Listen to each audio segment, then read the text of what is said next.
Assalamualaikum warahmatullahi wabarakatuh. Kembali lagi di channel YouTube Marnilia. Nah, pada video kali ini Marnilia akan membahas tentang apresiasi prosa fiksi, yaitu analisis tokoh dan penokohan pada cerpen dengan judul Akal, karya Fatma Eli. Nah, untuk lebih jelasnya, simak terus ya videonya. Nah, sebelum kita menganalisis tokoh dan penokohan pada sebuah cerpen, kita harus tahu apa itu tokoh dan penokohan.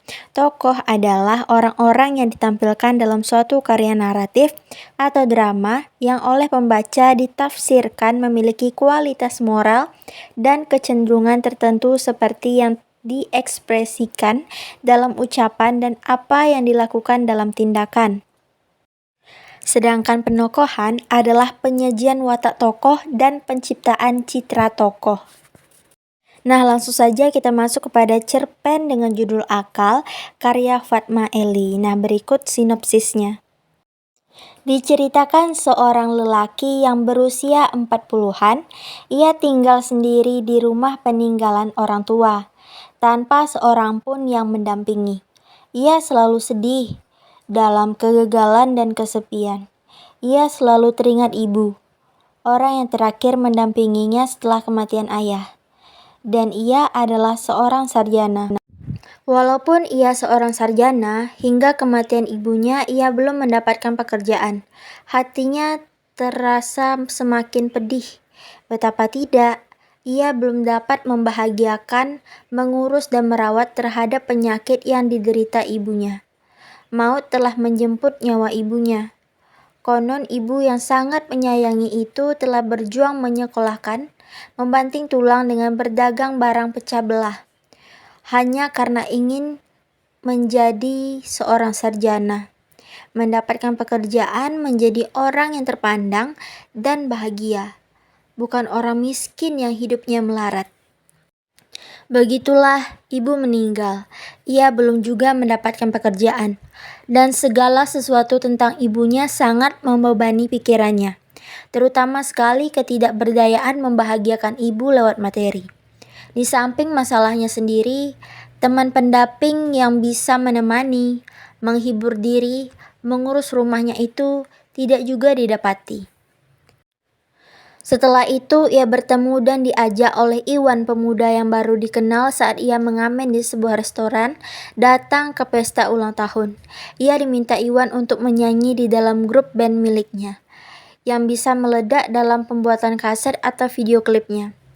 Diiming-imingi seperti itu, ia pun menyetujui, dan ia pun datang ke pesta ulang tahun bersama Iwan. Ia menyanyikan beberapa lagu dan mendapatkan sambutan. Bahkan, ia mendapat teman gadis-gadis cantik, minum dan bersenang. Ternyata Iwan mempunyai niat yang jahat. Dalam rokok yang dihisapnya diberi suatu campuran yang diketahuinya sebagai ganja. Tidak hanya itu, sabu-sabu juga diberikan Iwan kepadanya. Dikenalkan dengan Rika. Dalam pelukan Rika dan barang tersebut ia semakin terpaut, lupa dan semaput. Akhirnya, jadilah ia pengedar. Permintaan Iwan dan Rika tidak bisa ditolak, karena ia pun sangat memerlukan.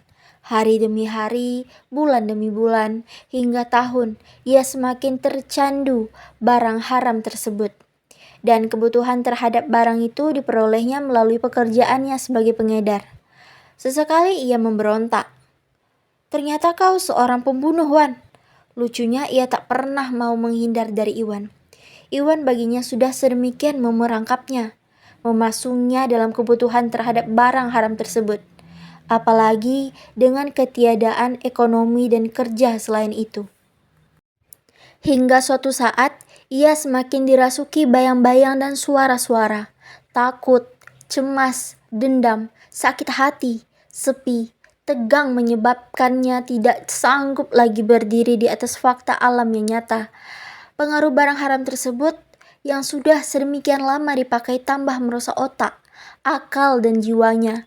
Dan jadilah ia sebagai orang yang dikenal dengan sebutan orang gila yang tidak waras lagi akalnya.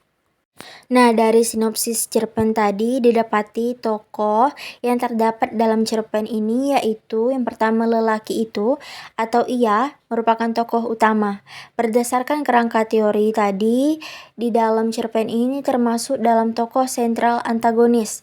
Tokoh sentral antagonis adalah tokoh yang membawakan perwatakan yang bertentangan dengan protagonis atau menyampaikan nilai-nilai negatif. Selanjutnya ada ibu yang merupakan tokoh bawahan. Dalam cerpen ini, ibu termasuk tokoh bawahan tambahan. Tokoh tambahan adalah tokoh yang sedikit sekali memegang peran dalam peristiwa cerita. Selanjutnya ada Iwan yang juga merupakan tokoh bawahan. Dalam cerpen ini, Iwan termasuk tokoh bawahan andalan. Tokoh andalan adalah tokoh bawahan yang menjadi kepercatatan tokoh sentral, yaitu protagonis atau antagonis. Selanjutnya ada Rika, yaitu tokoh bawahan. Dalam cerpen ini, Rika termasuk tokoh bawahan lataran. Tokoh lataran adalah tokoh yang menjadi bagian atau berfungsi sebagai latar cerita saja. Selanjutnya ada karakter tokoh. Tokoh ia mempunyai karakter penurut, lemah, dan mudah terpengaruh. Sedangkan karakter ibu mempunyai karakter sabar, peduli, dan seorang pekerja keras. Karakter Iwan mempunyai karakter egois, dan tokoh Rika sebagai tokoh bawahan lataran tidak disebutkan karakternya. Setelah tokoh, kita lanjutkan kepada penokohan. Berdasarkan kerangka teori yang sudah disebutkan, pengarang menggunakan metode dramatik atau tak langsung atau ragaan dalam penyajian watak tokoh dan penciptaan citra tokoh, yaitu penyajian watak tokoh melalui pemikiran, percakapan, dan lakuan tokoh yang disajikan pengarang. Bahkan dapat pula dari penampilan fisiknya serta dari gambaran lingkungan atau tempat tokoh.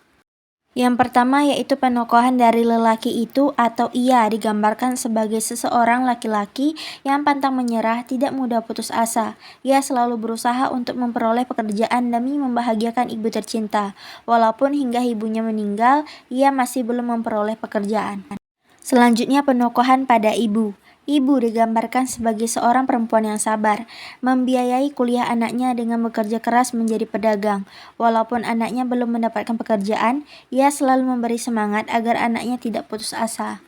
Kemudian penokohan pada Iwan. Iwan digambarkan sebagai seseorang lelaki yang baik, tetapi Iwan juga mempunyai sifat egois. Kebaikannya yaitu telah memberikan pekerjaan kepada lelaki itu. Namun, secara tidak langsung Iwan sudah menjebaknya ke dalam kehancuran. Dan karakter Rika tidak bisa dideskripsikan. Rika hanya disebutkan namanya saja. Nah, demikianlah video pembahasan mengenai apresiasi tokoh dan penokohan pada cerpen Akal karya Fatma Eli. Sekian, terima kasih. Wassalamualaikum warahmatullahi wabarakatuh.